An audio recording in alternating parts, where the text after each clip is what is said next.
Hello. Um, Good morning, everybody. All right, so this is going to be the first of many, I believe. And welcome to my weekly webinar where I'll be answering questions on finance, on business, and possibly um, on career development or any other question I believe that you have on for me on this channel. So again, my name is Owolejik, and if you've not already, do well to subscribe to this YouTube channel, as I believe that I'm going to be bringing a lot of value to you. All right. Um, just allow me. Let me quickly close this window.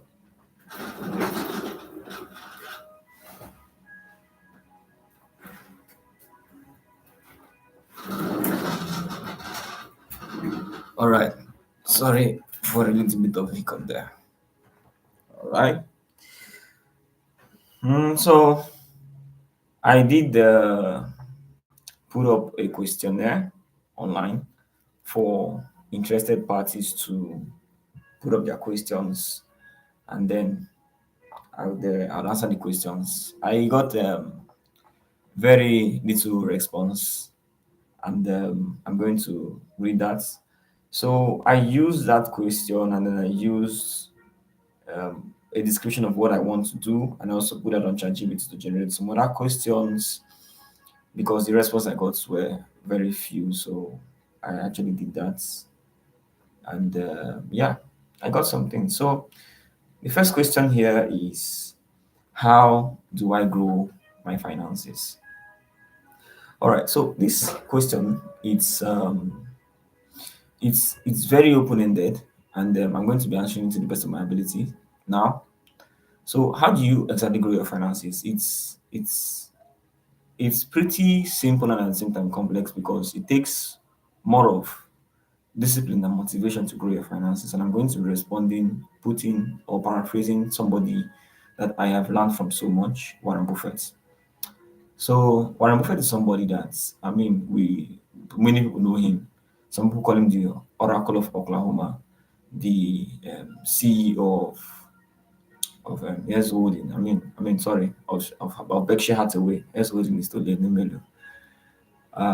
By the way, I have some contents that I'm going to be putting up on from Tony Melu and Dangote soon, to educate people as well. So just stick around, subscribe to my channel, and you get the content as well. So right. So he said something like this, that never invest in something that you do not fully understand. Never invest in something that you do not fully understand. What does that tell you? Meaning that the best investment that you can make is in first understanding what you want to do with your time or your money and even your person, right? Because some people will say, oh, I have maybe little money or I have no money, and then they want to grow their finances or they want to start earning good money to is either you're trying to grow your finances or you're trying to come out of maybe financial hardship, right? So if you are trying to come out of financial hardship or maybe you're trying to get new streams of income, one of the best things you can do is to educate yourself, because you do not want to invest in something you are not fully aware of, something you do not fully know. Don't put your money down in it. That's the reason why many a times whenever I talk to CEOs or MDs, or even when I was in the banking industry, when I spoke to CFOs, one thing that they usually do is they usually ask a lot of questions. Now, even as a banker, I did ask a lot of questions. I usually ask a lot of questions, but these guys, their questioning is on another level. They would want to see every single thing in that term sheet or in those contracts. That's because they do not want to put their money where they do not fully understand. They want to ask what will happen if maybe something like a flood, for instance, happens. They want to know every single thing that is in that contract. So now that is for people that maybe they do not have so much money and they want to start making money. The best thing you can do is to know things. Another thing you can do is to network, right? Because it is one thing for you to know things, and then it's another thing for you to know people. And in my experience, some of the top notch jobs or so many other things do not necessarily come through job postings. They come through internal discussions. Maybe in a board meeting, somebody says, we want so and so person for our company for this role. What they simply do is, oh, I know somebody that did this and did that. So I understand that this our new generation, the late millennials, early Gen Zs, and even some Gen Alphas, they are, or should I say, we are usually used to staying indoors. We usually like staying inside the house. We don't like going outside because many people now, especially in this economy, they say outside is expensive. But how do you want to know people and how do you want to meet CEOs and CFOs and decision makers in companies that can refer you in board meetings if you do not go outside? Or how can you be challenged if you don't go outside? Or how can you have a new stream of income if you do not go outside? In fact, let me tell you, I have moved around Nigeria up to a reasonable extent. I have lived in the north, in the south, in the west, and in the east. And whenever I move around, I usually see things like sometimes I even see something like there's a new way that somebody can make money that I have never heard of.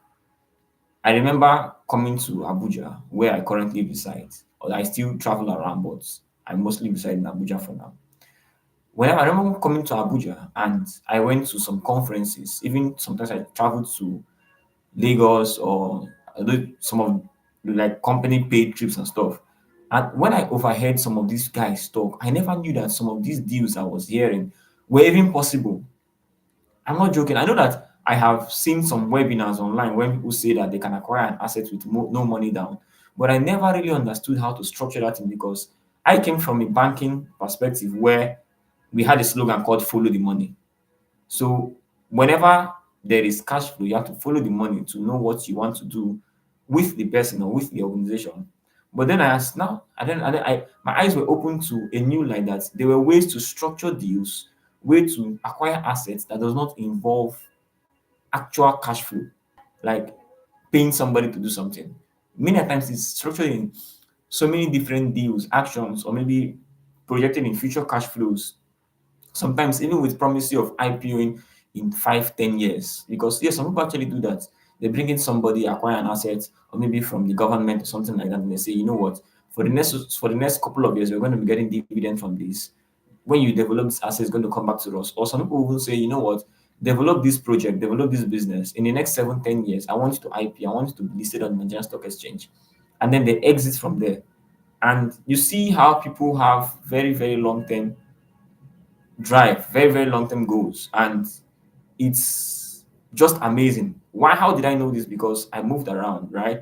I traveled to so many places, even spent, to me, I mean, to some people, it's penny on the dollar, but to me, it was like a lot of money moving around and traveling and doing all those many, many things. And then my eyes to the fact that so many things are possible that I probably even never knew that such deals were being structured in the finance world. And I have been in the finance world. I have an MBA and I didn't even know these things were possible. So you can imagine what it is like, right? Now, that is for people that want to grow their finances, but they do not even know where to start from. That means they do not have money. Now, what are people that want to grow their finances and then have money, right? Now, there are many, many ways you can actually think of something like this, right? And it depends on your level of risk appetite. In portfolio management, there's something we call risk appetite, is the extent to which you are willing to risk your money. However, from the paraphrase of Warren Buffett, I will still go with the fact that you should not put your money in something you do not fully understand every single thing. And if you're in Nigeria, I would even advise that you understand the people around the business. That means your neighbors. Know your neighbors. Are your neighbors the community? Know them. Are there other companies? Know them. Ask them what has been going on in that area you want to invest. Don't just go ahead buying real estate or don't just go ahead putting your business structure in a particular area or just putting up a shop in a particular area without first knowing who all the community stakeholders are. Don't try that. Don't do that. You might know your business, but the community stakeholders can cripple you. It's very possible. They might go to jail for it, but then your business is gone, your money is gone, and that is it. So you should be able to know who these guys are and know the risk around it. Then another thing is that what in my opinion is that you should first of all find ways to clear your debts. Clear your debts if you are especially the interest bearing debt. Now, I'll categorize debt in two formats. There is interest bearing and then there's non-interest bearing. Interest bearing is usually the ones you get from the bank, where the bank will tell you, take this money and then pay us interest every month or every year, depending on how the loan is structured. Why non-interest debt paying are those ones that are more of, take this money, however, don't pay us, just give me back my principal. This kind of debt usually comes from family members or relatives and things like that. So the higher the interest rate, it's better you pay off the ones with the higher interest rate first, and then double down and then double down and double down and double down until you've cleared your debts. However, now there's another thing you actually need to do for to grow your finances. Now, these steps are sort of pre-growing your finances because it will be, how do I put it now? It's just like you want to climb a mountain and um you have a very heavy backpack, but you want to climb the mountain fast, and that backpack is full of rocks. You need to be able to drop that backpack and then climb the mountain. So it's it would be weighing you down the more if you want to climb the mountain with that backpack just like that. So you want to first drop the backpack, and those backpack can be, to your finances can be loans, because if you look at it properly, most of these loans, most of these loan interests are bigger than most of the interest you would get from investing in maybe a stock. It's I mean, comparatively, look at it. For instance, the average commercial bank now may lend you money in maybe 28%, 32%, 35% interest rates per annum, right?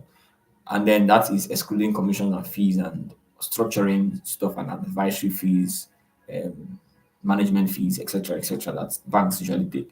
So if you want to grow your finances, it's best you drop that bag of debts first, and then you go into something that I usually call emergency funds, emergency savings. This is my opinion. And then you, as much as possible, try to gain leverage. Now, leverage is something that can actually grow your finances properly. Some people might say leverage is a form of loan, but then it now depends if you want to use loans as leverage. But then there's other types of leverage that I usually recommend, in my own opinion, is business partnership leverage, right? Now, over a couple of months, I have co-structured some public-private partnership deals, and I figured that in many of these deals, even when I was doing my internship back then in university, sometimes the company wants to apply for a contract, maybe a federal government contract, state government contracts, or any other type of contract, and they do not have all the capabilities to do it.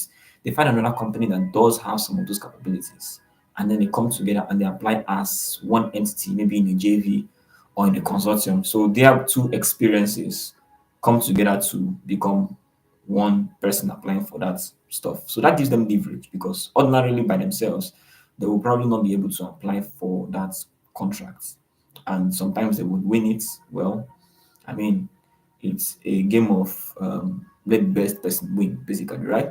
So now imagine having such leverage. Let's say you understand how to do something. Maybe you understand how to work the capital markets, or you understand how to work the stock markets, but then you do not necessarily have the capital to be in the stock markets up to the extent you want to.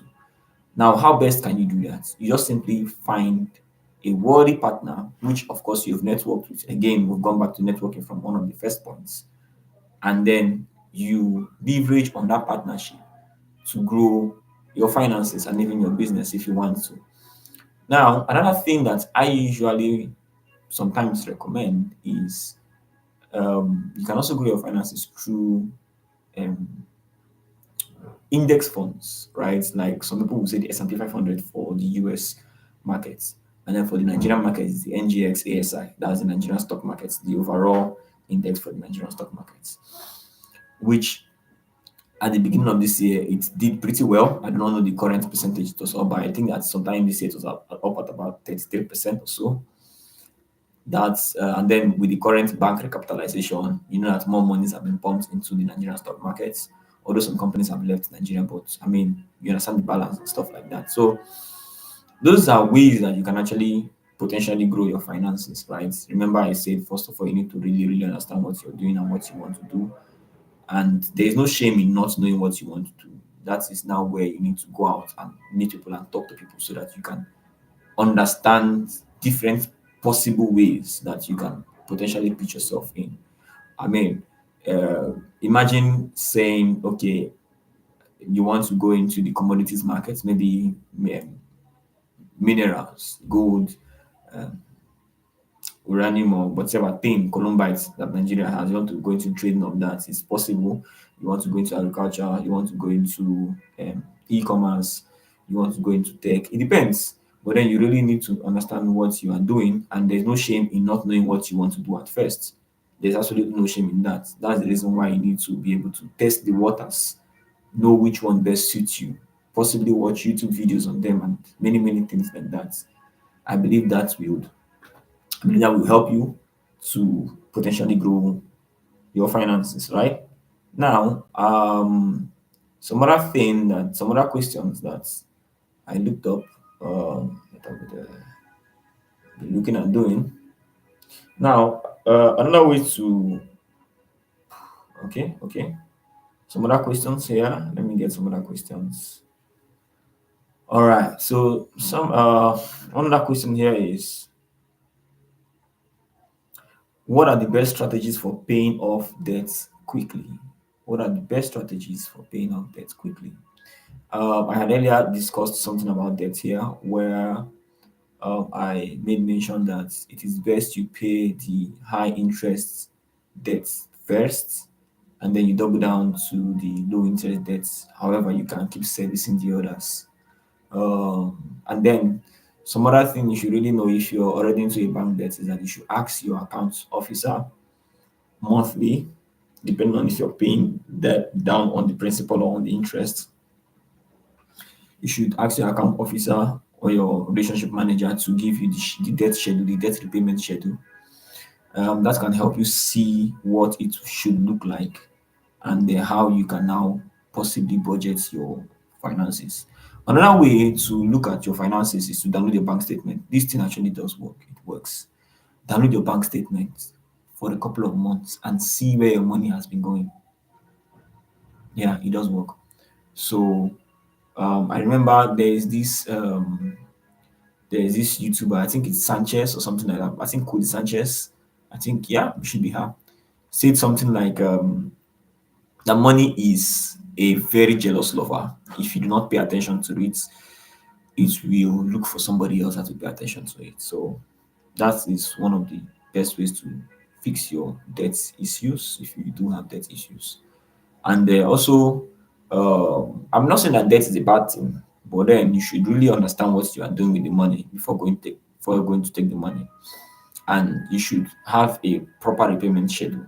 And I recommend that you do not borrow money for extravagant spending, in the sense that you should borrow debt for things that can pay back that debt. And then you should have done your financial models and your business strategy, and potentially have off takers for your business, so that you understand that for the next couple of months or years you would have steady cash inflow. All right, so now it says,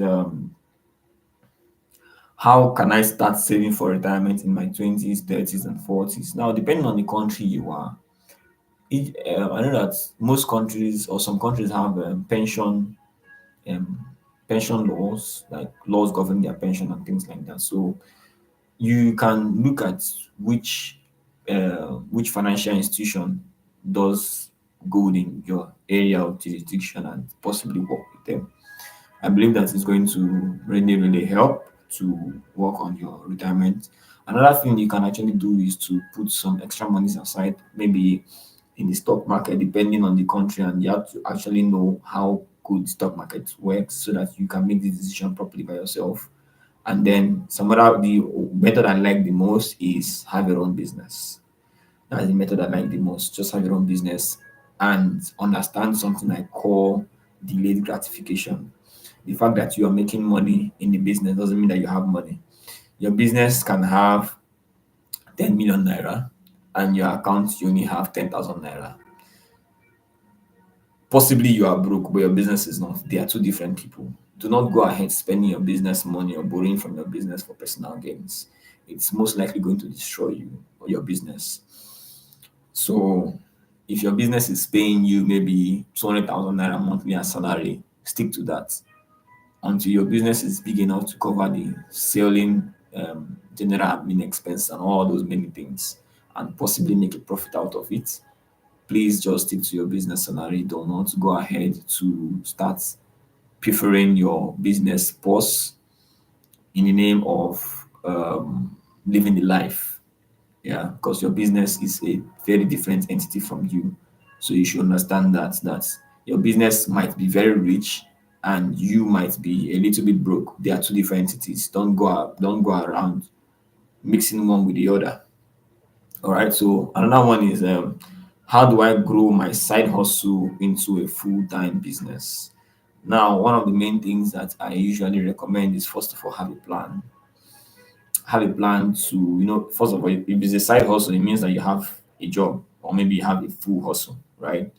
Have a plan to leverage your time and to work on it. So now you might say, oh, okay, maybe I do a 9 to 5 or something like that. And then before you get back to the house, it's maybe 6:30, 7 p.m., depending.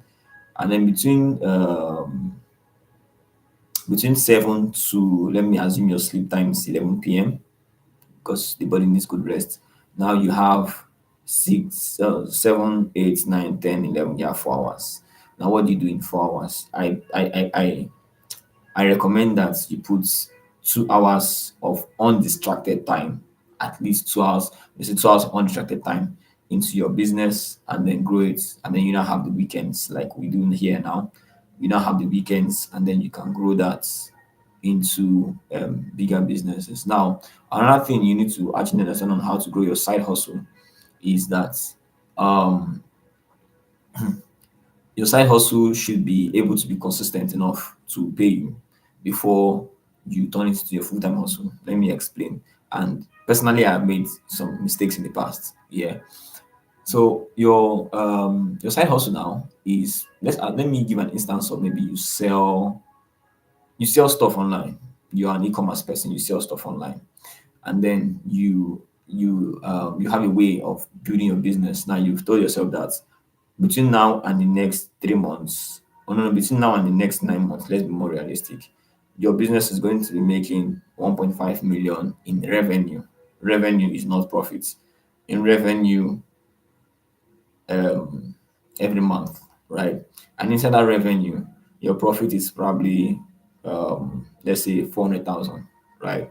And then inside that 400,000, you've told yourself that you're going to be paying yourself only 150,000, right? Now, while your actual job maybe pays you up to 600,000, you see the difference now. Now, 150,000 cannot meet up with your life, depending on your lifestyle, and then considering the entire inflation right now that's going on. Maybe 150,000 cannot exactly meet up with your lifestyle, maybe even groceries, foods, moving around, all those many other things. And then you now say you want to quit your job. It is not necessarily um, fair because you have not made enough money from your side hustle consistently. Remember, that 1.5 million is not necessarily every month.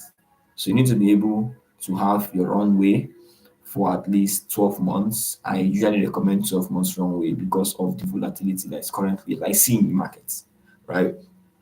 You have to have at least 12 months of runway to be sure that no matter what happens, you are going to not die of hunger. It depends. And then you need to have something I call emergency funds, and then possibly something else I call a force majeure funds. Force majeures are things that we call act of God, right? So in businesses, there is room to keep for force majeure. For instance, you know how COVID happened and everybody got locked into their homes. Yeah, that's a pandemic. It's not something that we can say maybe somebody shot somebody or something like that. We would assume that COVID was a force majeure, meaning an act of God, or assuming there's a landslide, or assuming there is heavy downpour that caused flood. beyond the drainage system of the city. And that's a force majeure. So you need to also have a contingency plan for force majeures, because if your side hustle runs into a force majeure when you've quit your real job, there might be a problem, right? You need to be able to mitigate all the potential risk that there might be for your business, so that you can actually fix those things and mitigate those risks from your side hustle while you work on it. Another thing that you can do to make your side hustle to become a big time stuff or a big shot is to use your track record and your experience and everything you've done put together, and then find a leverage partner. Now, you know how I'm going to quote the Bible now, when the Bible say that um, let your light so shine that men may see your good works and glorify Father which is in heaven. And then someone another place say that kings will come to the the brightness of your rising, something like that. Yeah. So now you should understand that kings don't necessarily come to the fact that you are succeeding. Many a times those kings, those big top people come when they've seen um, stable track record or consistency in what you are doing. So you can now leverage off of those things and then build a bigger business, which is very possible. Because in my days of working in the financial industry or financial institution or even consulting, I've noticed that there are so many people, so many um, um, investment companies, so many venture capital companies that are looking for companies to invest in, are looking for people to invest in, but they need to see evidence that that business is going to succeed, because they do not want to throw their money away, right? So these are ways that you can even turn your side hustle from maybe you are 0 to 1 to from 3 to 59 because of such leverage, right? And so many ways you can actually fix your side hustle. Let's look at some other things. It says, how do I improve my credit score? Now, in Nigeria, where we are, we do not necessarily use credit score because not many people know that they are in the credit bureau. However, from my experience in the commercial banking, before you get a loan from any bank or most banks, what they will do is they will go to the Nigerian Credit Bureau and search if your name or if your company is owing anybody, or if you're a fraudster, or if you are into maybe some sort of financial manipulations, or if you're on any blacklist anywhere.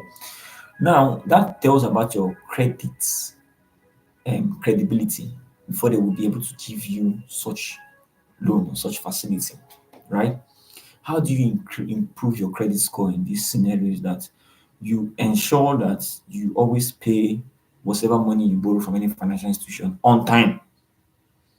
Pardon me.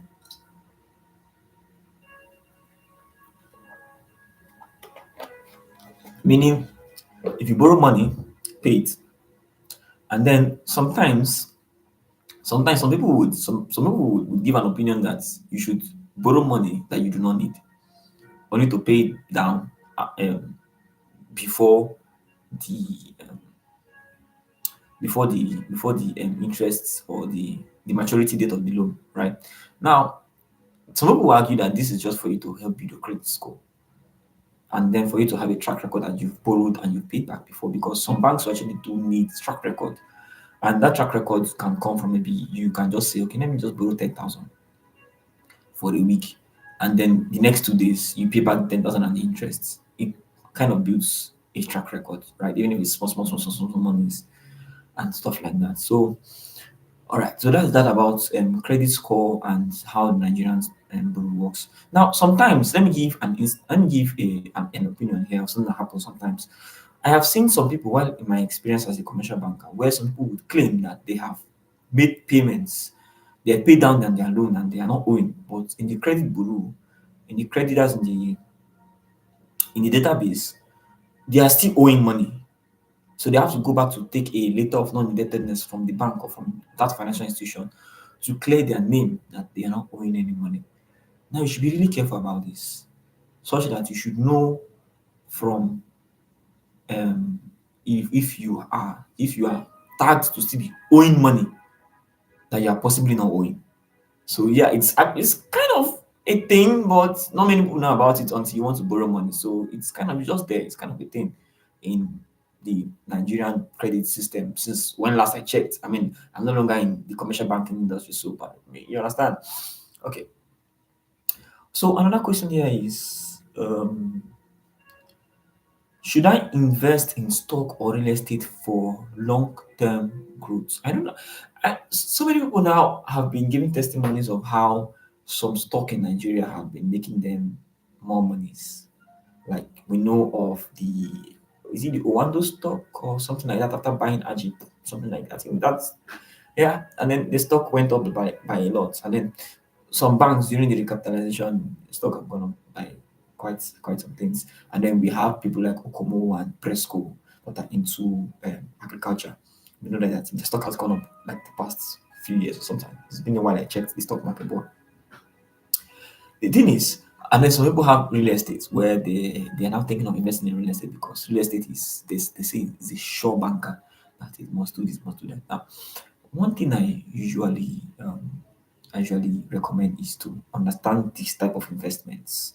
Now, real estate is something that we usually call capital gain investments. Now, it depends on the type of real estate. If you're maybe investing in housing, for instance, so people pay you rent. Now, that's a cash flow investment because it gives you cash flow over some maybe like every month or every year, depending on your tenancy agreements.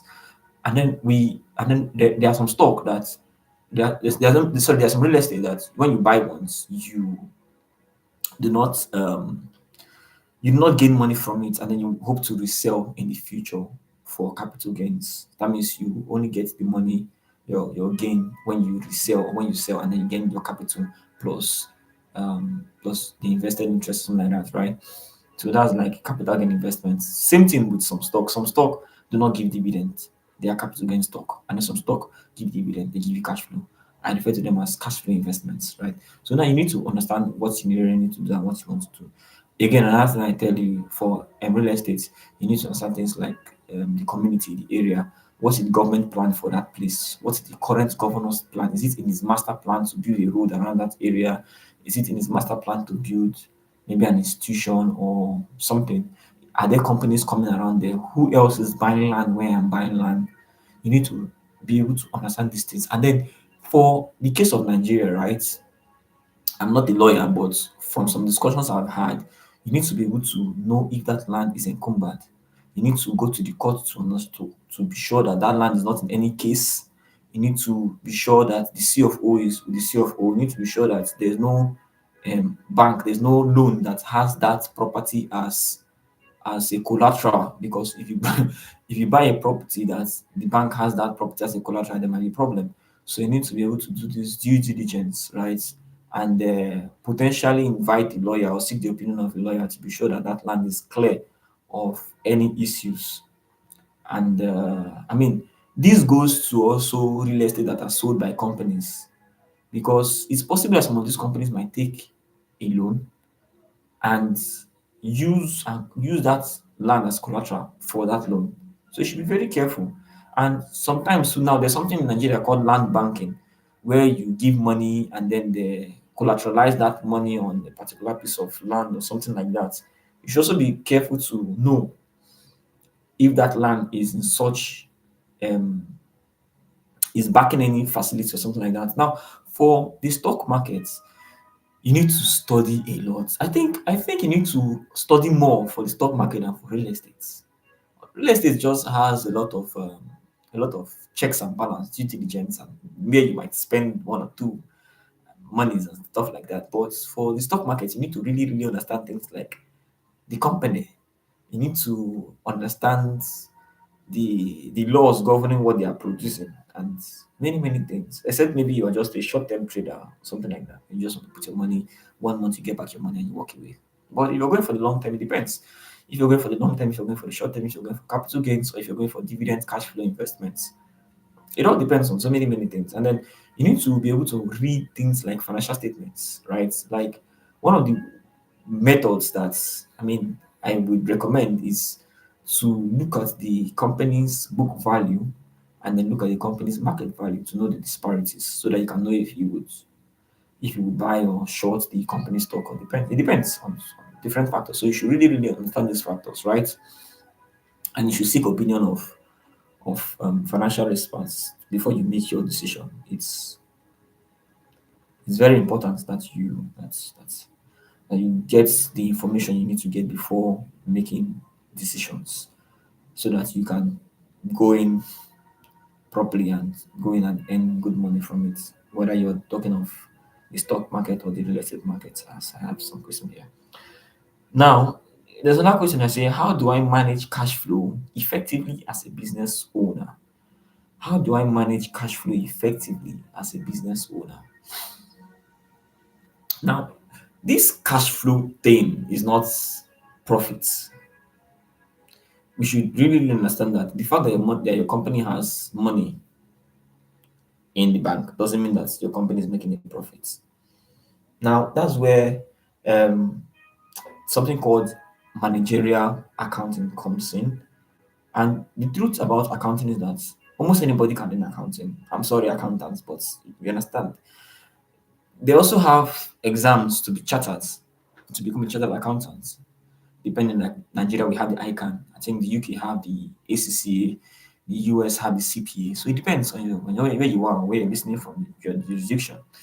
Um, Speaking about the managerial accounting, you should be able to understand that your cash flow should be properly managed, so that you have maybe like a projection of what you want to spend for your business, maybe like your cost of goods, so your raw materials, many things like that. And then you should know, okay, this is the cost I want to I want to buy it for. Now, for a country like Nigeria, where we are seeing some record level inflation or some um, differences and moving around, like our FX is very is volatile to an extent. You should be able to maybe find a way to hedge some of these products, in the sense that you are buying them at a now price in the future, or at an agreed price now in the future, and then you should be able to mitigate risk of maybe FX and something like that, particularly for products or produce that are being imported. So this way you can also manage your cash flow. Another way that people usually advise to manage your cash flow is something we call in finance called the cash flow cycle. The cash flow cycle is okay. No, let me not use it. Let me use the a very clean method of defining what it is. There are three major components in the cash flow cycle. We call one is called the receivables. Receivables is when you have made a sale, but the money have not come. That means you made the sale on credit. So you are expecting money. That's receivables. For instance, if you work a 9 to 5, for let's assume this month now, September, you have receivables that you will collect at the end of the month. So you worked from 1st of September to today, 14th of September. You have receivables that have accumulated for about 14 days, right? Meaning that you have been owed 14 days worth of money, but you have not been paid. So those are like your receivables for those 14 days. Now, that is one component of the cash flow cycle. Another component of the cycle is something called payables. Payables is the opposite of receivables. Receivables, as I said, you're expecting the money to come. Payables, you want to pay the money. That means you are owing people. You have collected their services, you have collected their goods, but you have not paid them. That is payables. We call it payables in finance or in accounting. And then there's a third component called the inventory. The inventory is for people that are, let's assume, manufacturing, for instance. You are into manufacturing and you've bought raw materials. Inventories, days in we call it inventory days at hand, but I just will call it inventories for simplicity's sake, because I understand that they are possibly they are non-financeable on this channel, this thing right now. For inventories, we have like let's say you've bought those raw materials, and it takes you about 60 days to convert that raw materials to product and then sell it. So between the time you buy the raw material to the time you sell the finished product of that material, it takes you 60 days. Now that is what we call it. Now, how do you manage your cash flow as a business? This might sound unconventional, or some people might not agree to it, but it is what it is in the finance world and in the business world. You want to be able to collect the money people are owing you. If possible, don't allow people to owe you. That's the receivables. That means as you're making the sales, collect the money. as much as possible, make your receivable days zero. Another thing now, the second one is you want to be able to owe people for as long as possible, meaning you want to keep cash to yourself. That's I remember the question is how do you manage your cash flow as a business? You want to be able to keep cash to yourself as long as possible. And then now the third thing for the inventory is that you want to be able to sell your product as fast as possible. Now, the inventory days at hand is the time it takes from between when you get the raw materials, convert it to products and sell it. That means you want to be able to convert as fast as possible and you want to be able to sell as fast as possible. Now, for the payables and the receivables, it usually comes down to negotiations. You want to be able to negotiate with your vendors or your distributors as fiercely as possible. However, for the inventory days, it comes down to operations and your sense of marketing and sales. You need to be able to close the deals as fast as possible and remove the products from your warehouse. You need to be able to ensure that your operations is as effective as possible so that as the products are coming, you're processing them fast and you're selling them immediately, very fast. So you need to be able to do these things. And these are notable ways that you can actually manage your company's cash flow. Okay. Now you know that remember from the earlier discussion from the earlier discussion I would say that cash flow does not necessarily mean profits. You can be making profits but your account is red, and you can be having cash flow but you are making loss in your company. It is very possible. So you need to be able to watch out for these kind of things. Now another question is how can I protect my business from financial risk? Okay, this question is also open-ended because there are a lot of financial risk. And one of them is FX. FX. Now, for the case of FX, let me use FX for instance. You want to source locally produced materials as much as possible. Now, I see a lot of Nigerians in their businesses want to import because there is this paparazzi around things that are imported from Italy, from Dubai, and all those things. Let me tell you, from a business perspective, remove sentiment and buy locally made quality products because you want to reduce your FX risk as much as possible. Because now you are selling these things in naira, and then you now want to go back to the FX open markets and then buy these things using dollar or pounds or whatever currency you're using to buy these things. Financial risk is real, right? In terms of FX, try as much as possible to source locally made stuff, locally made food, locally made produce, locally made clothes, and many other things that are locally made. And I believe that that can help your financial risk for FX part. Now, the other financial risk that a business can face, financial risk in the sense of cash flow, like we just earlier discussed about managing your cash flow. So you should be able to manage your cash flow as much as possible. You should be able to get the monies that people owe you as soon as you make the sale, and you should be able to delay payments, owe people for as long as possible, provided that it is not bearing so much interest on you. Also, you should understand the interest bearing capabilities of those loans you are owing, and do not be um, not just make sure nobody sues you because it's possible that you can owe people and they sue you. It's very possible. Yeah.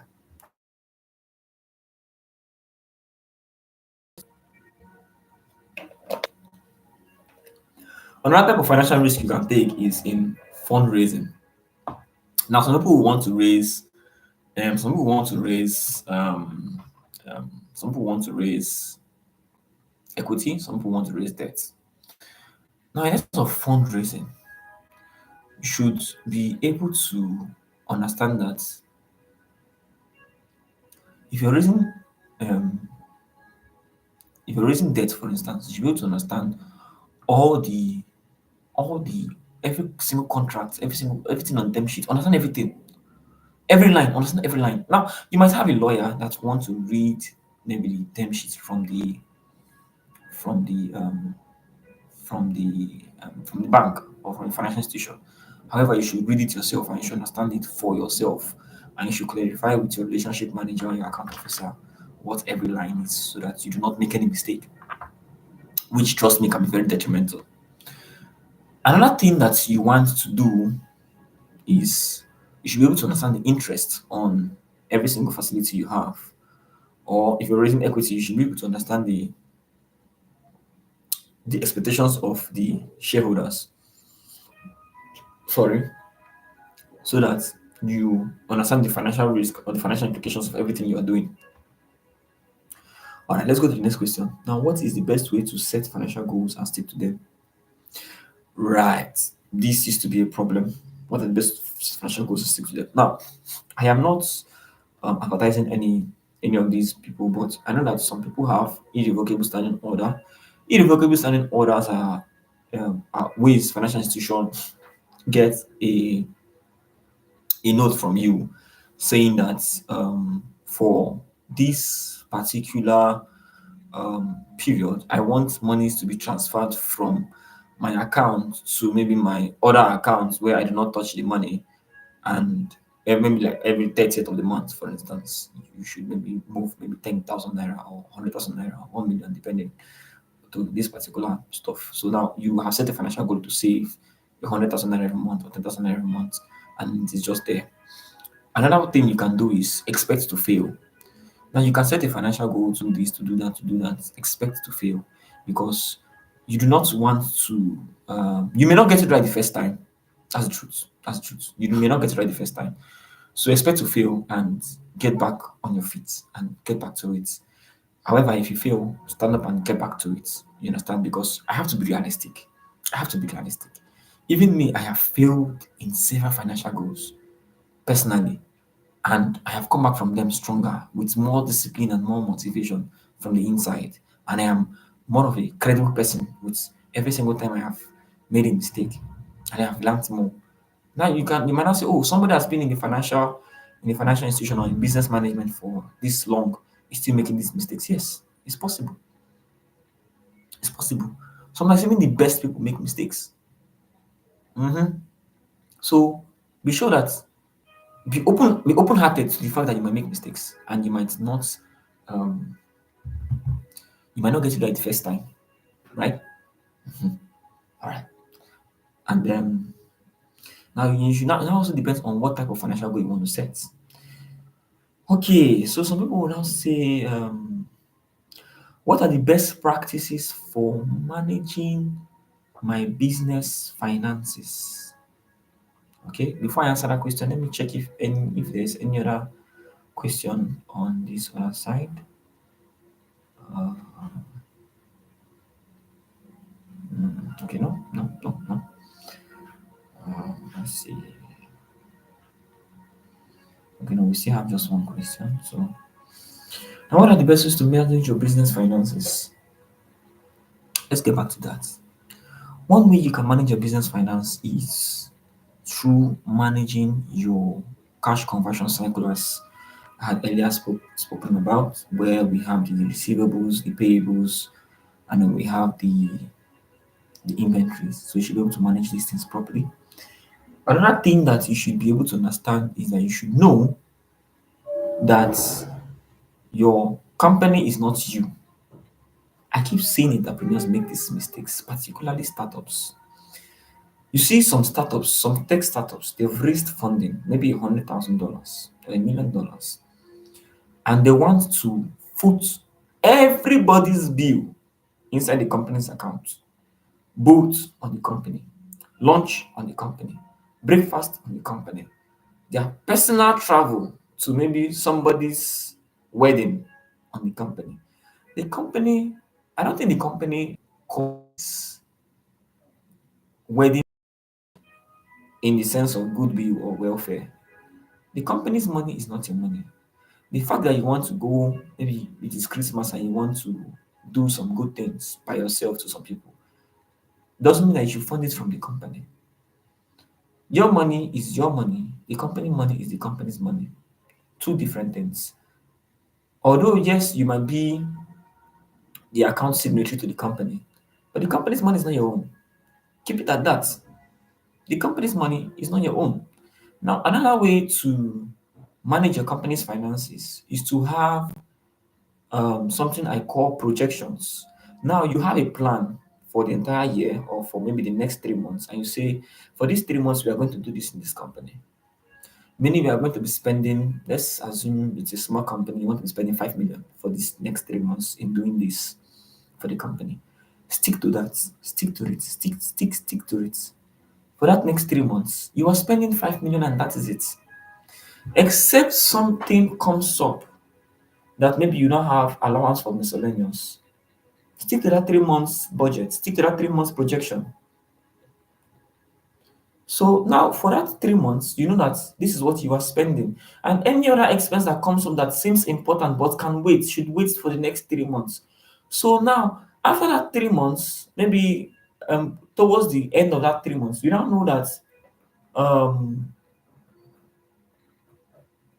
you now know, okay, for the next 3 months, I can now budget in my company's expense to say that we will spend this money in the next 3 months.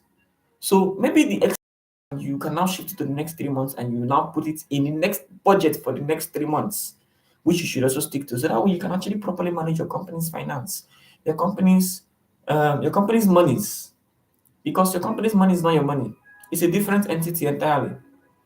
Correct? Good.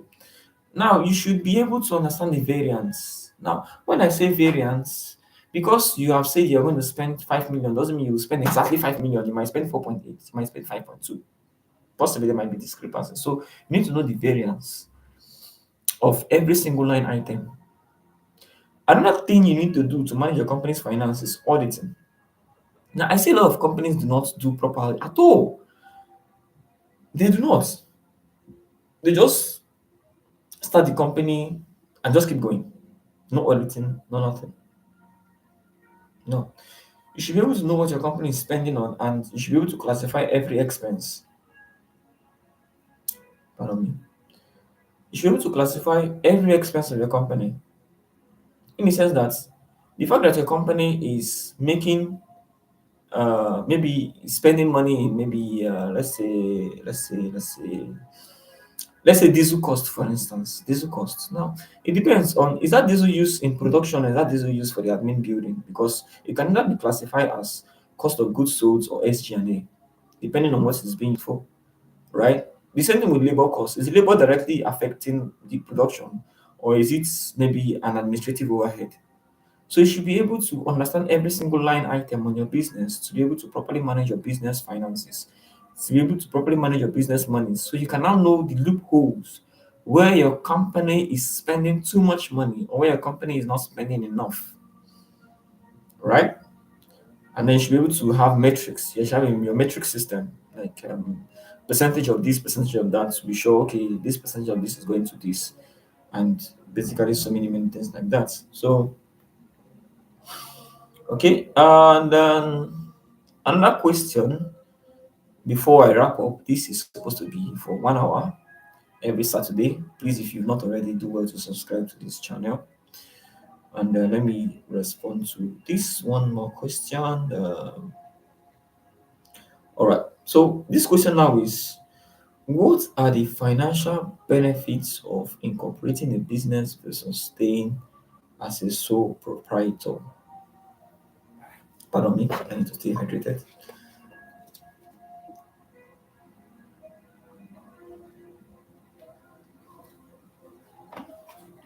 It says, what are the financial benefits of incorporating a business versus staying as a sole proprietor? Now, for those that do not know, you can actually register your business um, as a limited liability, where it is legally a different entity from you, or you can register as a sole proprietor, where there's not so much difference between you and the company. Now, there are legal implications of either of them. Yeah, legal implications. You should understand the legal implications. So, the financial benefits now for raising your company as a business is that the business is seen as a totally different person from you in the law. You might have a limited liability by shares or maybe a corporation or a business has gone public. Depends. However, that business is seen as a totally different entity. from you. You are not your business. In that scenario, the business money is not your business. So if something happens to you and maybe somebody takes you to court, or maybe you're supposed to pay for something, if you do not have money and your company have money, you do not have money. However, for sole proprietorship, if that kind of thing happens and you do not have money but your company have money, you have money, because you can, in sole proprietorship, if you are owing somebody and the person takes you to court, the court can mandate that that money comes out of your company. But for the other, it still depends, because I learned recently that there are cases where maybe your business goes through something, and then the judge can unveil um, the business and go to the directors. So the directors will not be held liable for what happens. I think I've heard of something like that before. So it's possible. So you need to know the case of the legal implications, right? Now, another thing that you should understand is that aside the fact that your business and you are two different people, and then they have two different bank accounts, and they have different personalities and many many other things, is that one of the financial benefits of being, or your business being different from you, is the shareholders or the stakeholders of your business. Let's assume you take out a loan or you raise equity funding, right? In that scenario now, you know that you are answerable to other people to develop or to grow the finances of that company, correct? Now, because you are liable to other people to grow the finances of that company, you have an obligation to do so, because there are not people that will be doing checks and balances on you. There are people that will be doing due diligence on you. They want to maybe sometime, it depends. They want to maybe see your bank statement every month or every year to know exactly what you are doing with the monies they've given to you. So it does put a sense of credibility or purpose on you to be sure that you are doing what you want to do, to be sure that you are actually growing the money as you said you will grow the money. So those are some of the different financial benefits of um, registering your company over you being a sole proprietor. Now, we have come to the close of the end of this particular webinar session. Remember, it's going to continue next week, next week Saturday. So if you have any question that it is not here, and you want my honest opinion about them, do well to use the link and